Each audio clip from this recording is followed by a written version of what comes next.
La historia de las tarjetas madres comienza en 1947, cuando William Shockley, Walter Brettain y George Bardeen, científicos de los laboratorios Bell, muestran su invento, el transistor amplificador de punto contacto, iniciando el desarrollo de la miniaturización de circuitos electrónicos. Dummer, un británico que en 1952 presentó sobre la utilización de un bloque de material sólido que puede ser utilizado para conectar componentes electrónicos sin cables de conexión. En 1961, cuando Fairchild anuncia el primer circuito integrado, con estos inventos se comienza a trabajar en la computadora con una tarjeta. Aquí, una de las primeras tarjetas madres creadas. Como se puede observar, por la parte de arriba se ve como una tarjeta madre normal de hoy en día, pero cuando le damos vuelta, abajo se ven muchos cables que son pasados para conectar todos los componentes que en ella estaban.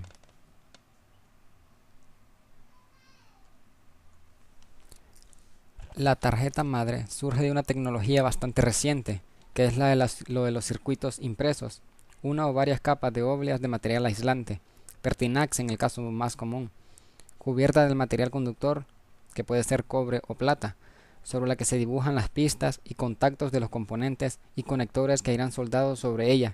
La tecnología de los circuitos impresos creció tan aceleradamente que hoy uno, como el de las placas madre, consta de varias capas sucesivas de plaquetas.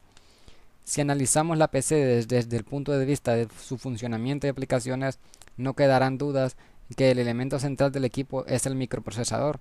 Pero si la mirada la ponemos en la computadora personal como concepto, entonces seguramente el componente a destacar es la tarjeta madre. La tarjeta madre es mucho más importante y trascendente de lo que parece, ya que gracias a ella podemos hablar de arquitectura modular y tecnología abierta. La explosión de las computadoras como elemento de uso cotidiano surgió con la aparición de las PC a principios de los 80. Esas primeras máquinas de IBM y Apple introdujeron en las computadoras el concepto de arquitectura abierta y modular que posibilita incorporar o intercambiar elementos de la PC posteriormente a su compra, mejorar sus características y dejar la puerta abierta para que terceros produzcan elementos que se puedan incorporar al equipo, como ser placas de sonido, video, modems, red y una larga lista de etcétera. De esta manera surgieron luego los denominados clones de PCs sin marca específica, cuyos componentes proceden de diferentes fabricantes, algunos de ellos especializados solo en algunos de esos componentes.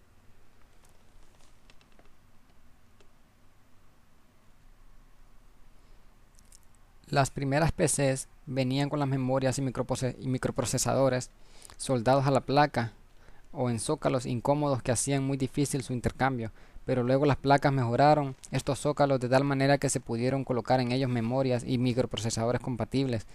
El usuario podía elegir el microprocesador que más le gustara o se adaptara a sus necesidades.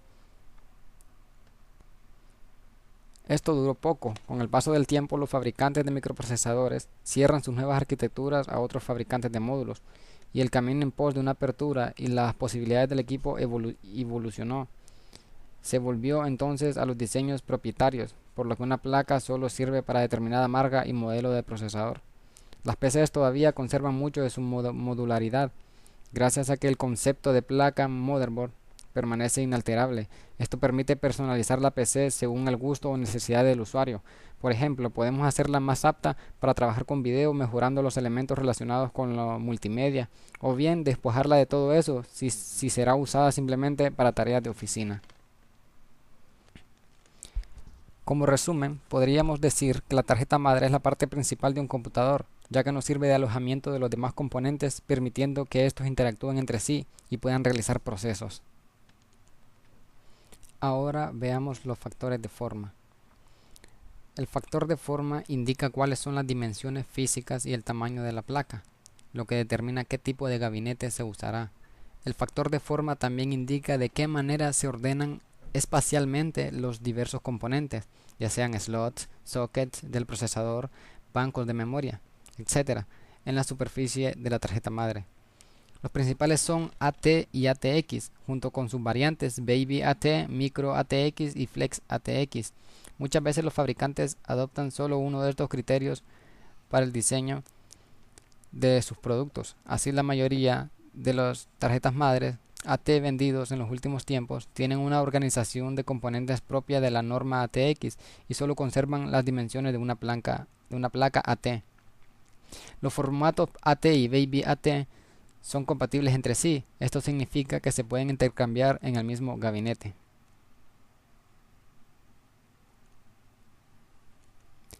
Formato de placa AT es el empleado por el IBM AT, que significa Advanced Technology, y sus clones en formato sobremesa completo y torre completo. Su tamaño es de 12 pulgadas de ancho por 11 a 13 pulgadas de profundo. Su gran tamaño dificultaba la introducción de nuevas unidades de disco. Además, su conector con la fuente alimentación inducía fácilmente al error, siendo numerosos los casos de gente que freía la placa al conectar indebidamente los dos juegos de cables. El conector de teclado es el DIN5 del IBM PC. Ahora el formato de placa ATX. El formato ATX, Advanced Technology Extended, es presentado por Intel en 1995 con un tamaño de 12 pulgadas de ancho por 9.6 pulgadas de profundo. Este formato disuelve todos los inconvenientes que perjudicaron a la Baby AT. Los puertos más habituales: impresora Centronics RS232 en formato DB9, la toma de joystick MIDI y de tarjeta de sonido, los puertos USB y RJ45, y en algunos casos incluso la salida del monitor VGA se agrupan en el lado opuesto a los slots de ampliación. El puerto DIN5 de teclado es sustituido por las tomas PS2 de teclado y ratón, llamadas así por introducirlas IBM en su gama de ordenadores PS2, y rápidamente adoptada por todos los grandes fabricantes y situados en el mismo bloque. Todo esto conlleva el que muchas tarjetas necesarias se integren en la placa madre, bajando los costos y ventilación. Inmediatamente detrás se sitúa el zócalo o slot del procesador y las fijaciones del ventilador, al lado de la nueva conexión de fuente de alimentación, que elimina el quemado occidental de la placa. Cabe mencionar la versión reducida de este formato, las placas Mini ATX. Formato de placa Micro ATX. Es un formato de tarjeta madre pequeño con un tamaño máximo de 9.6 por 9.6 pulgadas, empleada principalmente en cajas tipo cubo y SFF. Debido a sus dimensiones solo tiene sitio para uno o dos slots PCI y AGP, por lo que suele incorporar puertos FireWire o USB 2 en abundancia que permiten conectar unidades externas de disco duro y regrabadoras de DVD. Partes de la tarjeta madre.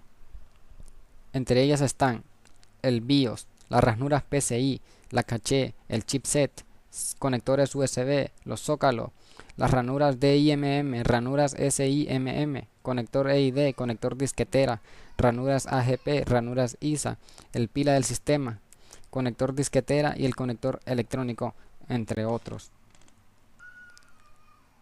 El BIOS. El BIOS, Basic Input Output System, sistema básico de entrada-salida, programa incorporado en un chip de la placa base que se encarga de realizar las funciones básicas de manejo y configuración del ordenador. Ranuras PCI. Las ranuras PCI es el estándar actual. Pueden dar hasta 132 MB por segundo a 33 MHz, lo que es suficiente para casi todo, excepto quizá para algunas tarjetas de video 3D. Miden unos 8.5 centímetros y generalmente son blancas. La memoria caché es un tipo de memoria del ordenador, por tanto en ella se guardarán datos que el ordenador necesita para trabajar. Esta también tiene una segunda utilidad, que es la de memoria intermedia, que almacena los datos más usados para ahorrar mucho más tiempo de tránsito y acceso a la lenta memoria RAM. El chipset. El chipset es el componente de la placa madre que coordina el intercambio de toda la información que circula por los buses. Forma parte de la tarjeta madre desde sus inicios, aunque originalmente era una batería de alrededor de 100 chips, que hoy se reducen a un solo par. El chipset es el soporte vital del procesador en su tarea de intercambiar información entre los diferentes componentes del sistema. reduce muchísimo su carga de trabajo. Si hacemos un detalle de alguna de sus funciones, podríamos puntualizar que media entre las diferentes características de las señales de los componentes del sistema, cada una de ellas en su tipo, forma y velocidad. Regula el intercambio de datos entre la memoria RAM y el resto de los componentes de la placa madre. Controla los pedidos de interrupción y los accesos directos a memoria. Y además asigna direcciones a los dispositivos. Controla el reloj. Controla el segundo nivel de la memoria caché, L2. En los denominados clones PC sin marca, el chipset es componente importante, pues hay que compatibilizar, además muchas marcas, procedencias diversas. Como regla, Intel y AMD solo fabrican chipsets compatibles con sus procesadores en el mercado actual. El zócalo SIP es el lugar donde se inserta el cerebro del ordenador. Durante más de 10 años ha consistido en un rectángulo o cuadrado donde el micro, una pastilla de plástico negro con patitas, se introducía con mayor o menor facilidad. Recientemente la aparición de los Pentium 2 ha cambiado un poco este panorama. Ranuras AGP, o más bien ranura, ya que se dedica exclusivamente a conectar tarjetas de video 3D, por lo que solo suele ser una. Además, su propia estructura impide que se utilice para todos los propósitos, por lo que se utiliza como una ayuda para el PCI.